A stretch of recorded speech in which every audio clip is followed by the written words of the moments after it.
from there, I was just kind of dabbling into culinary school at the time, and I was going there part-time. And I went down to New York City on the weekends, and I would check out these restaurants that I could not afford to eat in, but I would peek in the windows and I would look in and see what they were doing. And at the time, the restaurant Le Cirque 2000 was there. And at that time, I think it was 99, maybe 2000. Mm-hmm. It was regarded as the best restaurant in New York City at the time. And I went in there and I was like, I want... How old are you at this point?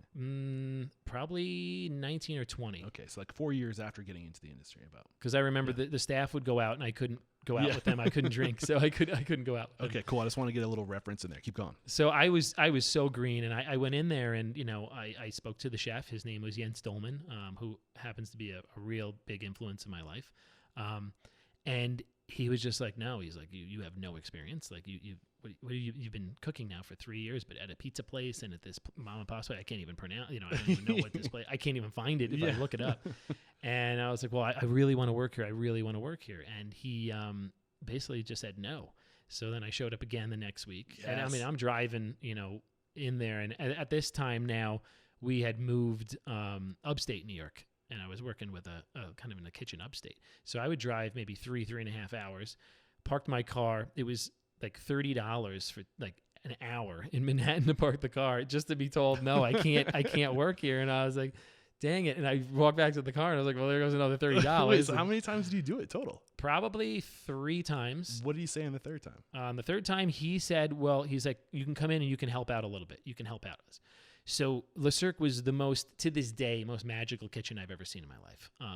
The kitchen, it was just, it would take 2 hours for me to describe this kitchen. It was insane.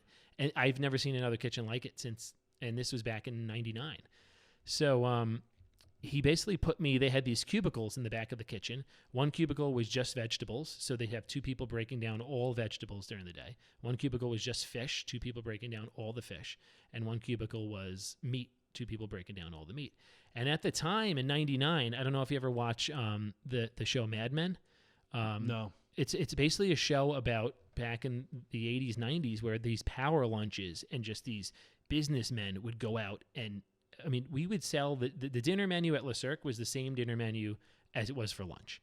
And you'd staff 5 bartenders on for lunch. You'd staff 5 for dinner because you would do 350 covers at that dinner price for lunch. And people would be drinking martinis and Manhattans and old fashions. It was insane when you look back to how those crazy power lunches were back then. Yeah, man, I love it.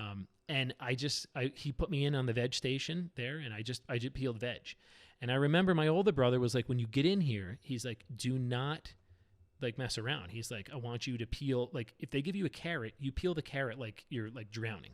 So they gave me like potatoes and I just started going bananas. I mean, I peeled the case of potatoes faster than I've ever peeled them, still to this day, because I wanted that job. And, people notice that. They really notice it. You get over to turnips and you just start crushing turnips. And I just put in my mind, just do this faster than the 2 people that are already here.